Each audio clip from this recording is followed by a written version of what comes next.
So a slide like this should be pretty familiar to everyone within this group. Canada saw the big boom in infrastructure building in the post-war period, and for that period of about 20 years, we saw a very high level of GDP percentage applied towards infrastructure building, but we never, or at the time, there wasn't really that long-term awareness of budgeting in the operations, maintenance, and decommissioning costs. Over time, we saw that level of investment ultimately end up falling, and the general state of repair of infrastructure across Canada started to decline. And this coincided at the same time that municipalities very much became the largest owners of core public infrastructure within Canada. So within a scale like this, you're looking at hundreds of billions of dollars of overall public infrastructure in Canada in that poor state of condition owned by municipalities. And this has been a driving factor for FCM's involvement within the asset management space, going back to being a large supporter of the original InfraGuide series.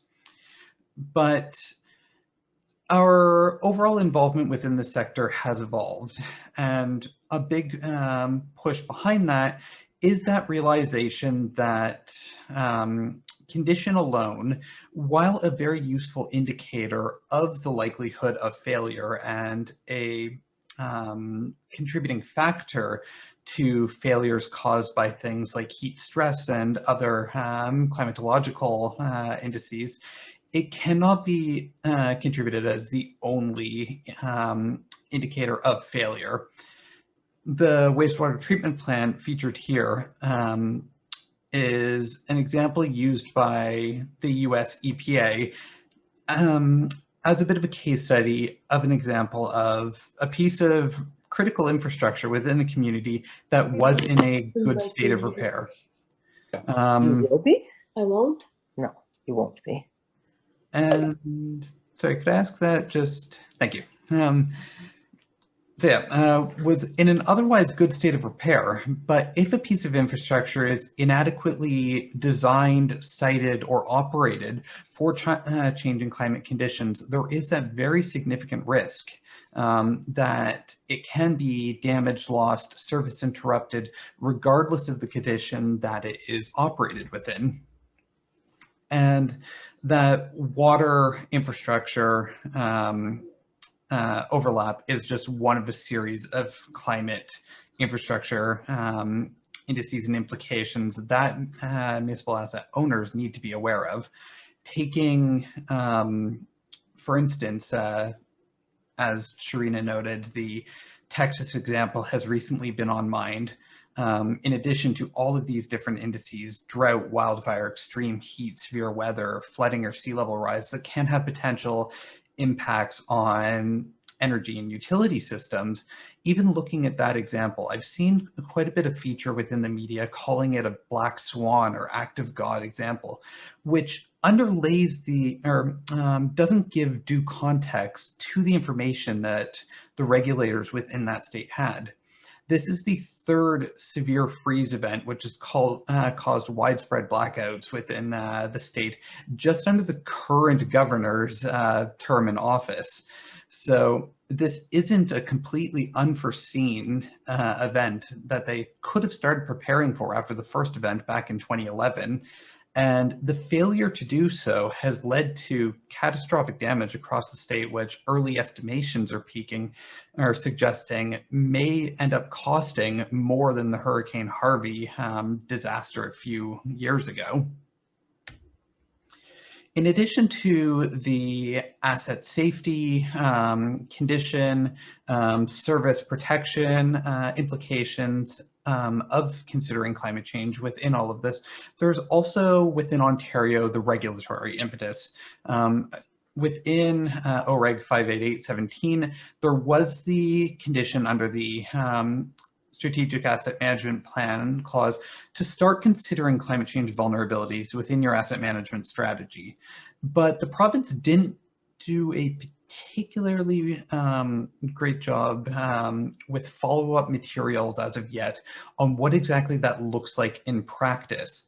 And it was an additional factor behind some of the work that FCM has done to start thinking through of what that might look like. Between 2015 and 2019, FCM was most significantly involved in capacity building initiatives with featuring municipalities working to update their asset management governance to include sustainability and climate change implications through the Leaders in Asset Management program and the Climate and Asset Management Network. In addition to that core mandate within all participating communities to update their asset management policy, strategy, governance, framework, and the like, additional funding could also be, or was also made available to those who wanted to go a step further and update levels of service or risk management frameworks or life cycle assessment frameworks to also think through those climate implications. Seeing a bit of a dearth of guidance material across the Canadian landscape, FCM contracted Kerwood Leadle to work with the municipalities featured here that have undertaken some of that work and work to develop a bit of a holistic framework that allows municipalities to take those climate considerations and really embed them within their asset management practices.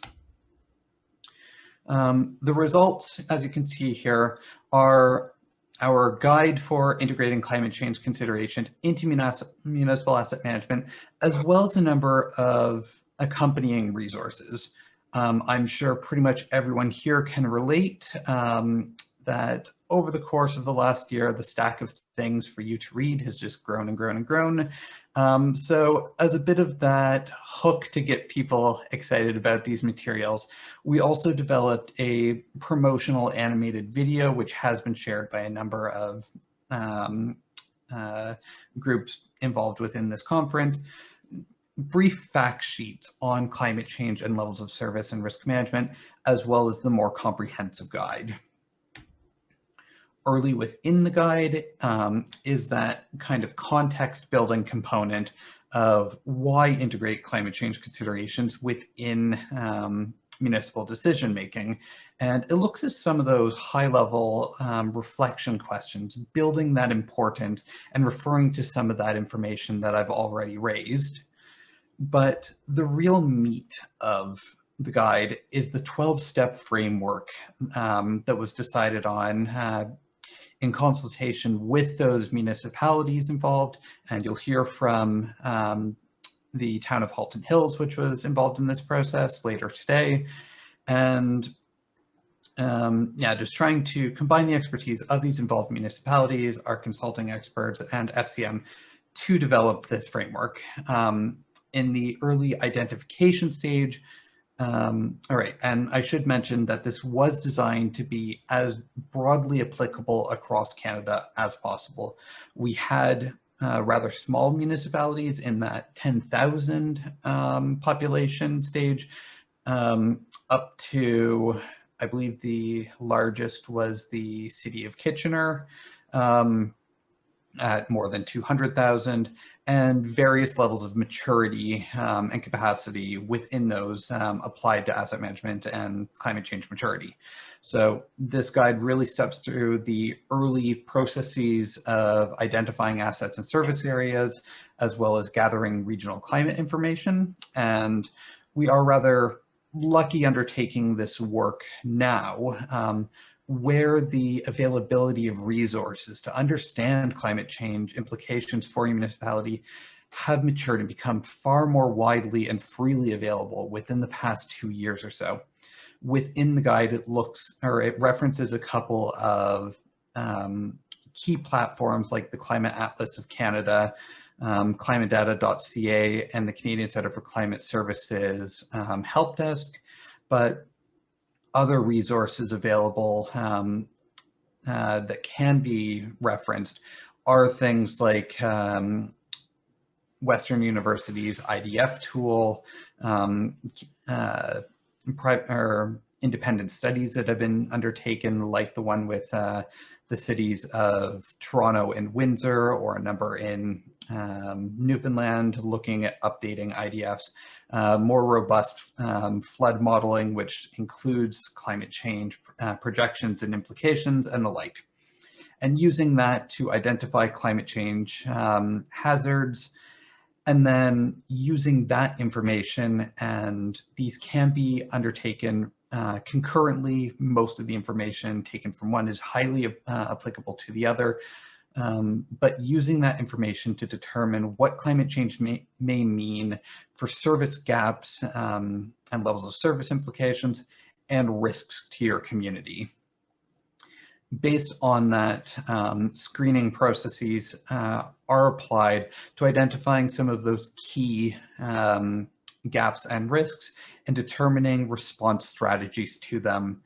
And based on a number of drivers,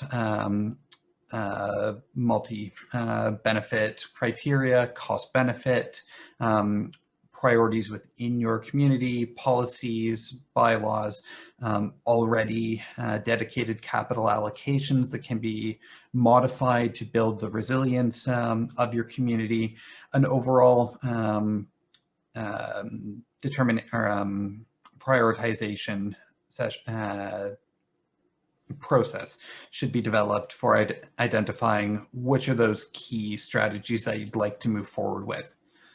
Finally, the management phase, looking into processes like the allocation of responsibility, resources, identifying what supports your municipality may need, optimal timelines for implementation, and recognizing that both climate adaptation and asset management are long-term processes rather than one-time events or one-time actions, looking into the monitoring processes, allowing for continuous improvement.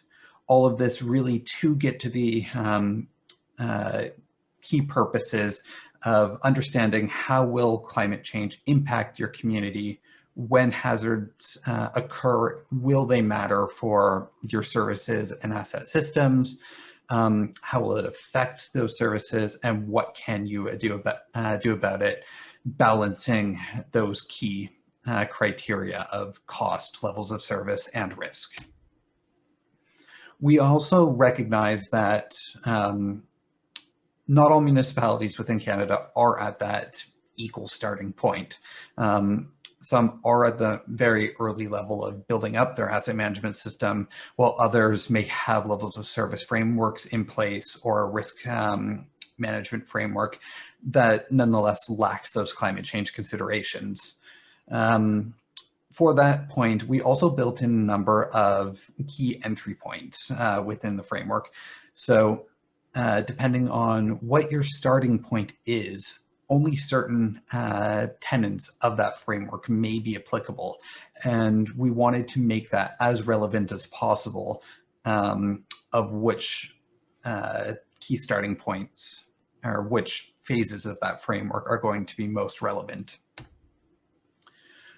Also very worth noting that rather than a traditional asset-focused risk management process, we decided to take a bit more of that, a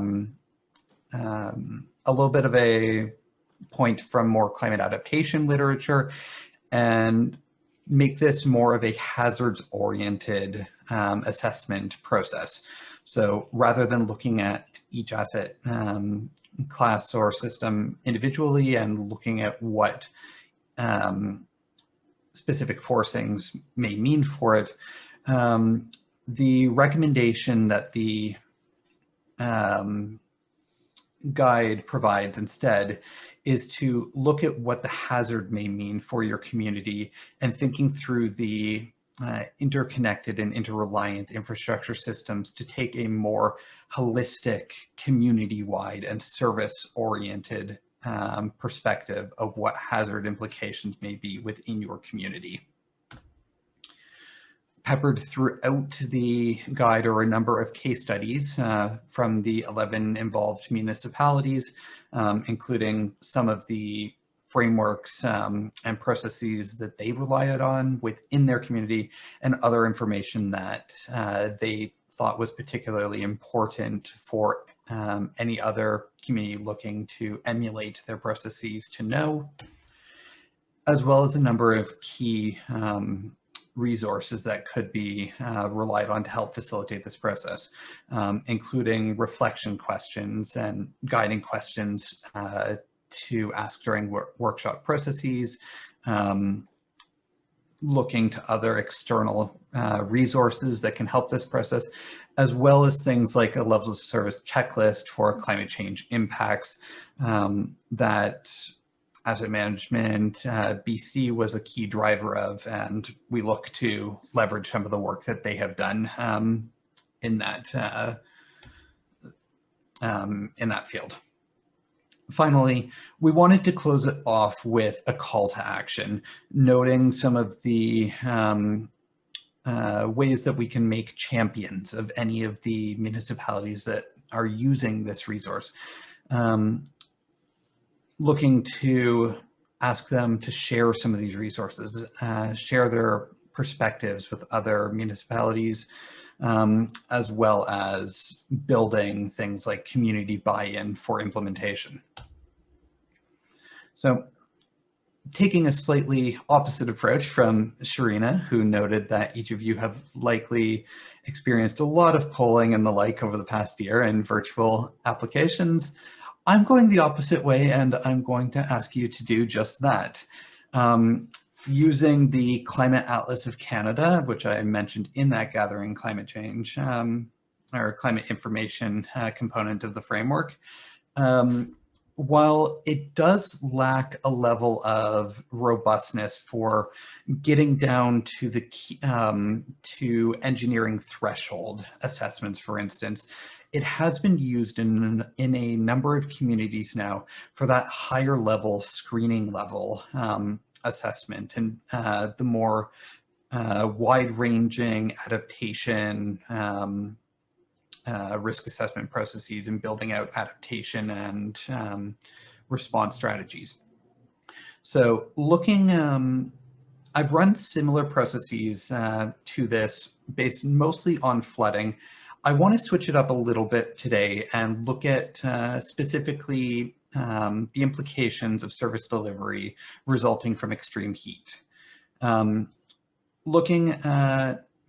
from the Climate Atlas, we can see that the city of Kingston, by mid-century, so well within the lifespan of most assets that you're currently planning, and a number of the ones that are already built within your community that you'll be managing beyond this period, the city is expected to see pretty well a tripling of extremely warm days, so over 30 degrees Celsius. And I'm going to ask each of you to either open a browser on your computer or bring up your phone and bring up menti.com, menti.com, and punch in 24-24-315. I'm going to stop sharing my screen just for a moment and bring up the Mentimeter presentation where we can do a little bit of live polling through this.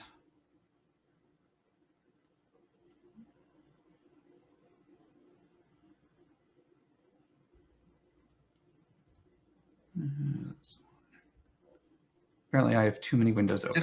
I'm gonna just share the number in the chat again. It's 24-24-315. I know the first question, which I see a lot of people are already jumping on, is for a number of the services that a city the size of Kingston offers, such as recreation, affordable housing, utilities, parks and forestry facilities, transportation, water supply and fire services, which do you think may be particularly vulnerable to the implications of that tripling of severe heat? The three kind of pulling away so far: recreation, affordable housing, and water supply. And I'll give this just another moment.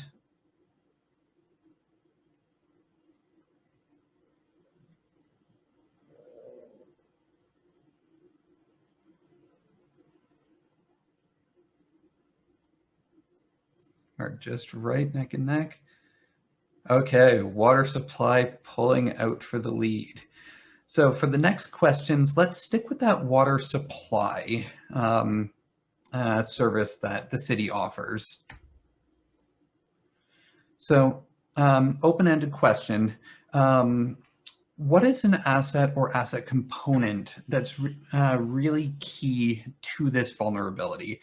It may be built or natural, but looking or thinking through that severe heat and the tripling of the likelihood of it occurring, what asset or asset component is going to be a really important one that is, to consider when thinking through the implications of severe heat on water supply.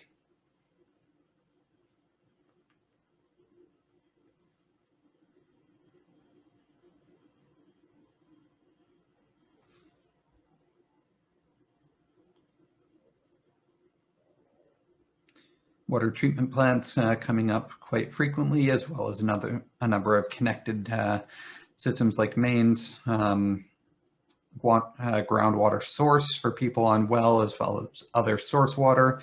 And worth noting that quite near the city of Kingston, the overall watershed managed by Kinty Conservation, which is quite near to the city of Kingston, has undertaken a drought assessment for the entire watershed, and it does note particularly within the more southern reaches, outside of easy access of Lake Ontario, but yeah, there is a significant potential for drought stress. So seeing a lot of good responses here, but probably the most frequent is that water treatment plant system. So let's continue with that specific implication. So severe heat impacting water treatment systems with the potential of interrupting or degrading water supply within the community. So, and just providing that a little bit more of information for this, using again the Climate Atlas, it gives you the opportunity to look at both RCP 8.5. So if we continue a very high emissions scenario, as well as 4.5, which doesn't quite meet the ambitions under the Paris Agreement, but we still see a massive curtailment later in the century, particularly of our emissions. And you can see under each of these, Kingston is expected to see at the very least a doubling of those very warm days. So with that, wanted to just look at a very high level risk assessment process, thinking through again that line of implications of severe weather impacting, or severe heat impacting water treatment, leading to risks associated with water supply.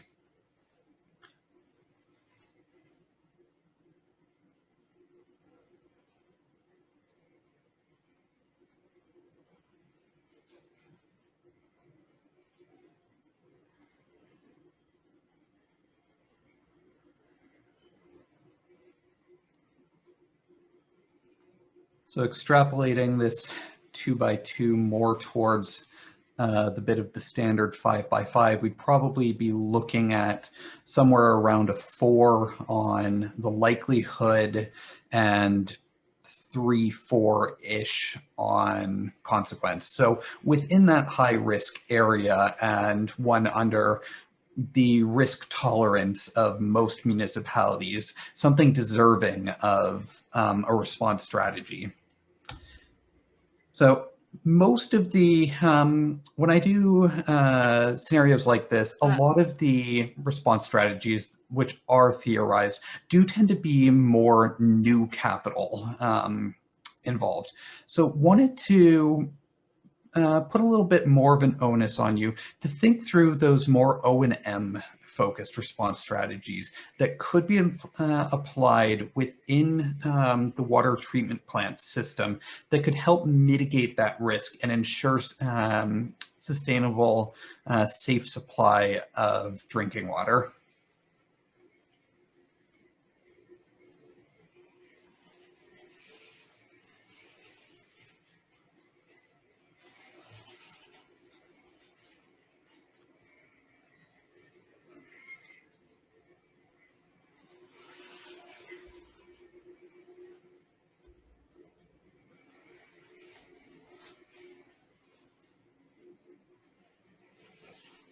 Equipment inspections and regular maintenance coming up a lot, largely for the reason it looks like for that limiting water loss reduction, increased depth of intake, absolutely.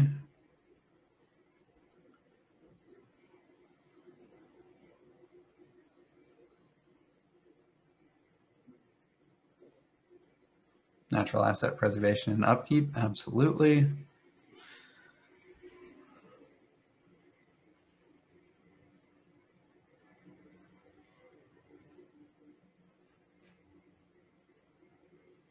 Okay, that's a rather specific one. Let's go with that. So assuming it is surface intake, looking at the application of filters that would help screen out the risk of algae. So let's use that example for this last question. So the applying filters on intake. Looking again at just one example of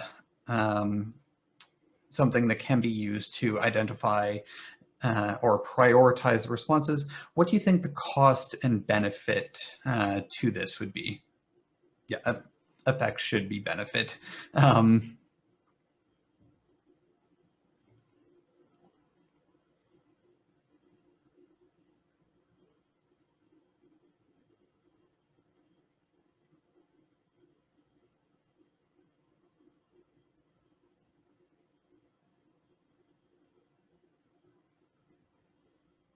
Impressively spread out responses, bringing us almost directly to the middle.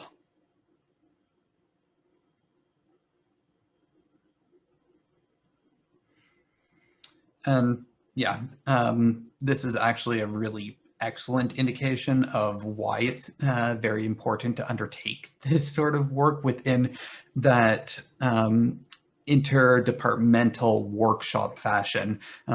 Very different levels of expertise can be drawn on here, and say for instance, yeah, the convergence of views can offer a much more nuanced or balanced approach than a very limited group of people looking at prioritizing responses. So in this particular example, looks like we're drawing right towards the middle of that cost benefit, which yeah, counted against other response strategies could or provides a useful basis for assessing which response the city should invest in.